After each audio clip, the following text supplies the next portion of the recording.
Assalamualaikum warahmatullahi wabarakatuh. Perkenalkan, nama saya Ditya Nanda Rahim.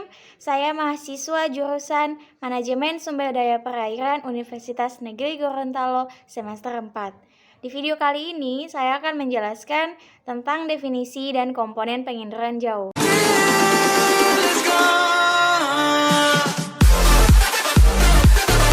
Dapat dilihat dalam tampilan berikut beberapa definisi menurut ahli tentang penginderaan jauh.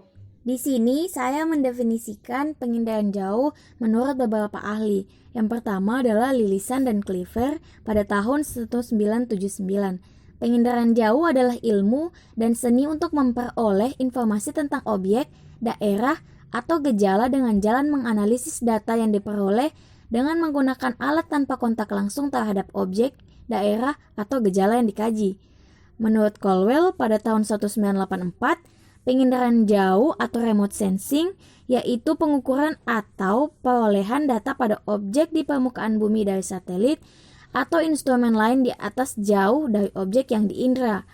Sedangkan menurut Lindgren pada tahun 1985, penginderaan jauh yaitu berbagai teknik yang dikembangkan untuk perolehan dan analisis informasi tentang bumi. Sebenarnya masih banyak definisi penginderaan jauh menurut beberapa ahli, hanya saja yang saya ambil mewakili tahun-tahun tersebut karena ada beberapa definisi para ahli yang sama dan hampir mirip juga pada tahun yang sama. Masuk pada komponen penginderaan jauh. Penginderaan jauh yang pertama adalah sumber tenaga. Sumber tenaga di sini adalah sinar matahari. Sumber tenaga dalam proses indera terdiri dari sistem pasif yang menggunakan sistem aktif, sinar matahari, tenaga buatan seperti gelombang mikro. Jumlah tenaga yang diterima oleh objek di setiap tempat berbeda-beda. Hal ini dipengaruhi oleh beberapa faktor antara lain waktu penyinaran, bentuk permukaan bumi, dan keadaan cuaca. Komponen yang kedua adalah atmosfer. Lapisan udara terdiri atas berbagai jenis gas, seperti O2, CO2, nitrogen, hidrogen, dan helium. Molekul-molekul gas yang terdapat di dalam atmosfer tersebut dapat menyerap, memantulkan, dan melewatkan radiasi elektromagnetik. Dalam inderaja, jendela atmosfer adalah bagian spektrum elektromagnetik yang dapat mencapai bumi. Keadaan di atmosfer dapat menjadi penghalang pancaran sumber tenaga yang mencapai ke permukaan bumi. Kondisi cuaca yang berawan menyebabkan sumber tenaga tidak dapat mencapai permukaan bumi. Komponen yang ketiga adalah interaksi antara tenaga dan objek.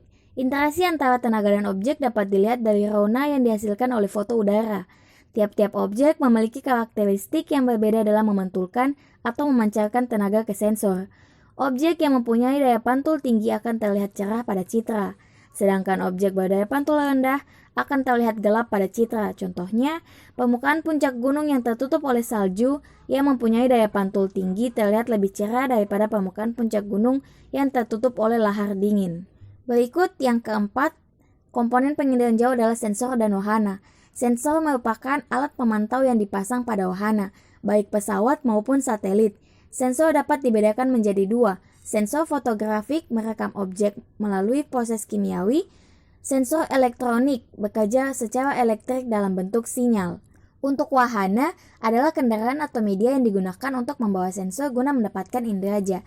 Berdasarkan ketinggian persedaran dan tempat pemantauannya di angkasa, wahana dapat dibedakan menjadi 3 kelompok. Yang pertama, pesawat terbang rendah sampai menengah dengan ketinggian peredarannya antara 1 sampai 9 km di atas permukaan bumi. Contohnya drone. Pesawat terbang tinggi dengan ketinggian peredarannya lebih dari 18 km di atas permukaan bumi, serta satelit dengan ketinggian peredarannya antara 400 sampai 900 di luar atmosfer bumi.